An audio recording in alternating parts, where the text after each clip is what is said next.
تو صحابہ کرام رضوان اللہ علیہم اجمعین اس کے بعد دین کو بلند کرنے کے لیے جو لوگ دین کے راستے میں آڑے آئے ان سے مقابلہ کیا، اپنی گردنوں کو کٹایا۔ دوستو اپنا خون دے دے کر اس دین کو تقویت پہنچائی، اپنا خون دے دے کر اس دین کو عام کیا ہے۔ جو صحابہ جدھر نکل گئے پھر واپس مکہ نہیں لوٹے، پھر واپس مدینہ نہیں لوٹے۔ بہت سارے صحابہ کرام جو گئے تو پھر واپس نہیں لوٹ پائے۔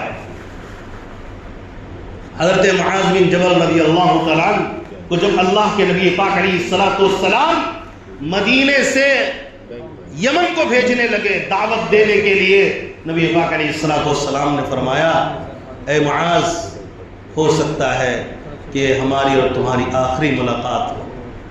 ذرا غور کرے اس صحابی رسول کے دل پر کیا اثر پڑا ہوگا اس بات کو سننے کے بعد کہ میری یہ آخری ملاقات ہے، نبی ہوں گے لیکن مجھ سے ملاقات نہیں ہوگی۔ اس صحابی رسول نے اس کے باوجود قربانی دی، نبی پاک علیہ الصلوۃ والسلام کی محبت کو، نبی کے دیدار کو، نبی کی صحبت کو چھوڑا اور یمن چلے گئے دین کو پھیلانے کے لیے۔